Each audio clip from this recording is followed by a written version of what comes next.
Welcome to the Resilience Series. I'm Stephanie Weaver, author of the upcoming Migraine Relief Plan Cookbook, which has the theme of resilience and is available for pre-order now.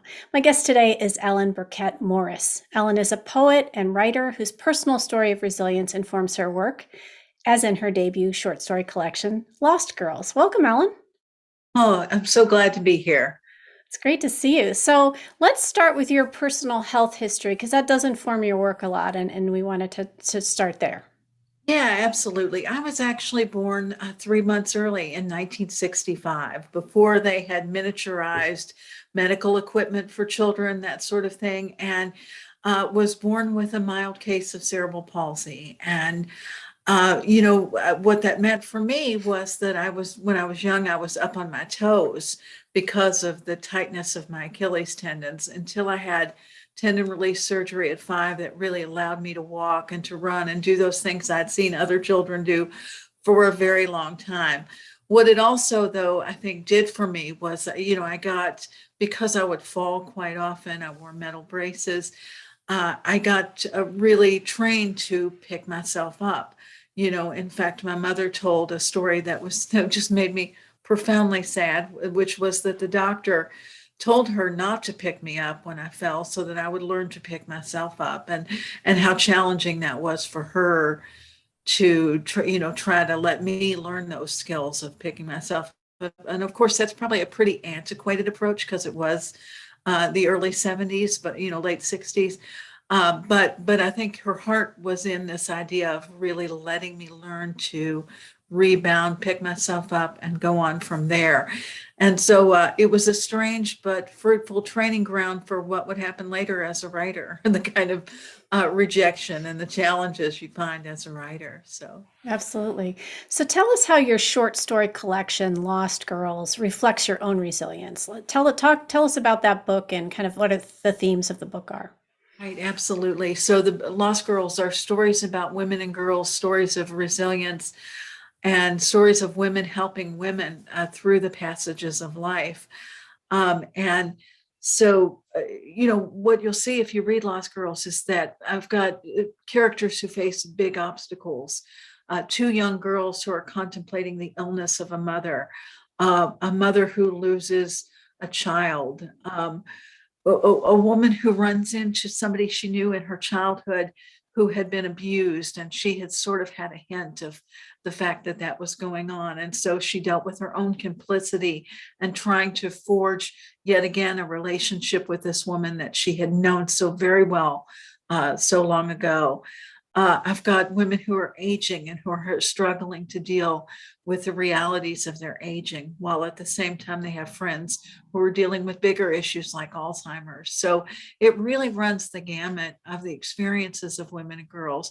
I've got, there's sexual assault, there's kidnapping, there are a lot of intense things that happen in some of these stories, but there's always a way in which I try to deal not only with the tough thing, but the ways in which women come together to help each other heal, to help each other get up, dust themselves off, and reclaim their lives. Yeah, that sounds great. And one of the things that's wonderful about short story collections is you can, pick it up, read a little bit, put it down. You don't lose your place because you've, read those contained stories. So if you love fiction and you haven't tried a short story collection, this might be a great one to get started with. So why did you decide to write fiction instead of memoir? Because you have a compelling personal story. What is it about fiction that attracts you? I think with fiction, it's part of it is not being bound by my own story. The fact that I can go anywhere that I want to with these stories and explore lots of different kinds of lives. I also love, they say fiction is the lie that tells the truth. And so there's something kind of compelling about being able to do the kind of world building that's required of creating fictional worlds. And so I like that. I like coming up with a character who's different from myself and coming up with details that sort of really help project the fullness of their life. Very tiny details often that will tell a lot about who they are and how they operate in the world. And I'll be honest, as many people of memoir who write memoir know, there are some pitfalls in terms of the way you interpret your own personal experience versus the way perhaps family members interpreted it, the impact that your own challenges had on you versus the impact they felt they had on them. There is a lot of, there's a lot of complexity to writing memoir that I guess I just haven't yet felt up for the challenge in terms of dealing with all of that, sort of mediating what might be the response, to stories that were just my straight ahead telling. I do feel like it's something I'm going to come to in the course of my development as a writer, but right now I'm really enjoying fiction and also working in novel form. So. That's great. I was going to ask you, so do you also do novel length works or you primarily do short fiction?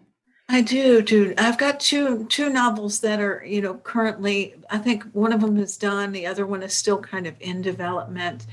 Um, they have to do with similar themes as Lost Girls, issues of seeing and being seen, issues of connecting with other people. I've got a story of a mother whose son has past life memories alternated with the soldier whose memories the son has. So it's a braided narrative. I've also got a story of a young astronomy fellow who moves from Cleveland to Hawaii, but she leaves behind a mother who's just gotten diagnosed with ALS. So in that story, there's a lot of fun stuff going on. There's celestial discovery, there's romance, there's sun and surf, but there's also a really deep mother-daughter bond and how she navigates being so far away from the person that she cares most about in the world. So. That sounds great. I'm excited for both of them. So you teach writing in a variety of forms. How do you see resilience playing into your teaching and your work with students? Yeah, I think this is twofold. And one of the ways this works for me is that I think I bring into the classroom lessons of resilience when it comes to what it means to be a writer. So the fact that you do it and then you redo it, you revise it, you put it out there, you let other people see it, you allow yourself to be vulnerable, take in the feedback, make the changes, and also letting them know the kind of schooling that you're going to need to do kind of consistently in terms of taking classes and reading good stuff. And so that's part of the resilience of being a writer, is just working that system, dealing with rejection, sort of finding a way to make sense out of that rejection so that it's not really all about you. Often it's, is this the right piece with the right editor on the right day? But then I also, I think there's resilience that comes into the classroom experience, being in the room with other people, sort of learning to pivot when somebody doesn't understand what you mean, when you tell them a certain way, kind of learning a different way to approach the same subject, all of those adaptable skills that you need when you're really trying to get, what's in here into somebody else's head. And I have to say, I love teaching, and I've been glad to be able to do it here, even if it's via Zoom during the pandemic. It's really been fantastic. So tell us, you have two courses coming up. Tell us about each of them. Oh yeah, there's a class that I teach, and I teach this fairly regularly, turning life experience into poetry.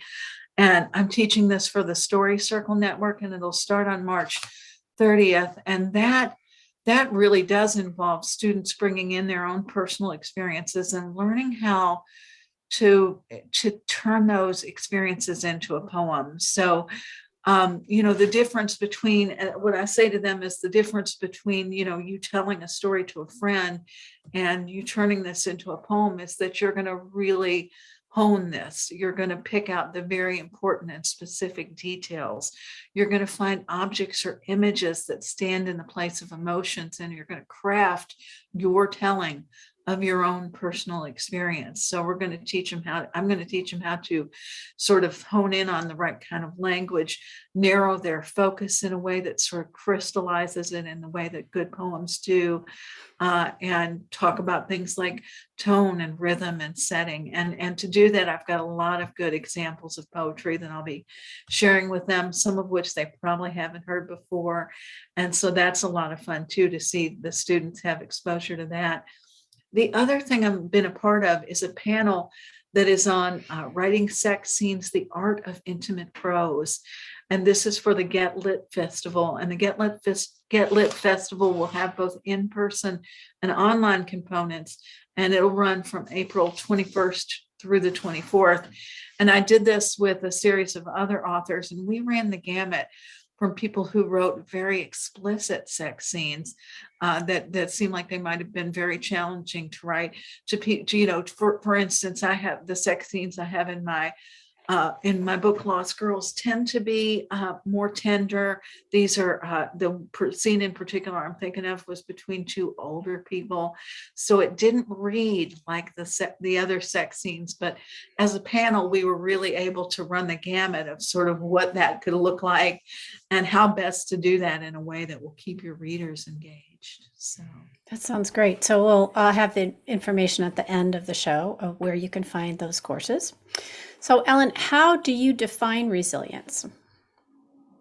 well, I talked to you a little bit about my own experience of having to kind of get up and keep going, after falling, and of course, with any sort of visible disability, you get the sort of situations that you get in with other people where there's either unwanted sympathy or a lot of speculation about your life history and that sort of thing. So it's been a lifelong a lifelong journey to sort of figure out how best to be resilient on the spot. But I think there are several things. I think it is that ability to tell yourself that this setback you're having is today, it's not permanent, it's temporary, to try to reframe the way you look at things. I would jokingly say to people, well, CP isn't great. It killed my ballet career, but other than that, I'm doing okay. That's never anything I've aspired to. So of course it's not a problem. So that's a reframing. Well, I'm not going to be able to do that, but hey, I can write, and I'm really going to go after that. So that's part of it. I think there's also, as your book is evidenced, the ability to keep looking for answers, the ability to really immerse yourself, become aware of what the patterns are, and figure out how to make changes that are going to benefit yourself. And so I think that's super, super important. And then I guess finally, I would say, leaning in towards hope is always a good choice, regardless of how challenging and difficult things have been. And that's something I try to practice, even in these times when there are days when it's really, really hard. And if I have to, I'll go borrow some hope. I'll call that hopeful friend. I'll connect with that person who I know is going to make me laugh. And make it happen that way. So That's great. So my last question for everyone is, what are some self-care resilience strategies that you employ and personally find most helpful? yeah. This also has been a process of trying to gain awareness. And so I have a counselor who's really fantastic. And she when I feel down, when I feel less resilient and more down on myself, one thing she said to me is, you are probably pretty tired if you're feeling this way towards yourself. And so learning to rest has been a challenging but important part of my resilience. Learning when to turn it off. I don't have to do that today. I'm going to go in here and pick up a book. I'm going to watch a movie. I'm going to call a friend. I'm going to take a walk. I'm going to do something that takes me out of what feels like an overwhelming challenge at the time. I think boundary setting is also part of this. So learning how to say no to people, having a sense that, again, who to be around or who to avoid on any given day if you're having a tough time. I hate to say it, but I think it's true. And then, I think another component would be, I think, I've often look to see what can I do to help myself. And so I kind of, this year, my big thing this last year was giving up on the idea that somebody else was going to heal me. Some problems are really intractable and you need to figure them out. And I found that I was giving power over to people who perhaps yeah, who of course didn't have the power to heal me in the way that I wanted to be healed. And it got to be, it was sort of magical thinking. So, instead, again, I'd look to myself and say, okay, what have I been doing and what can I do differently? And what tips and hints have I gotten from these helpful people? But instead of waiting for them to fix me, what am I going to do today to make myself more comfortable? And to be able to do what I need to do next without that sort of dependency element of it. And then I guess the final part would be self-compassion. It is so easy for me to look at other people who have challenges and feel such a rush of love and hope for them and compassion and understanding of what what I would perceive in myself as a weakness, so occasionally even having to really convince myself, like, pat myself on the arm, like really take a moment and give myself that compassion that I give to others. And that has been, I think, probably among the most helpful of the things that I've learned to do. So That's a beautiful answer. Ellen, thank you so much for being here today and sharing your work. Please visit ellenbirkettmorris.inc. I'm going to spell that for you. ELLENBirkettMorris.INK, not INC, to learn more about her upcoming classes. You can order Lost Girls wherever you like to buy books, and we always encourage you to support independent bookstores when you can.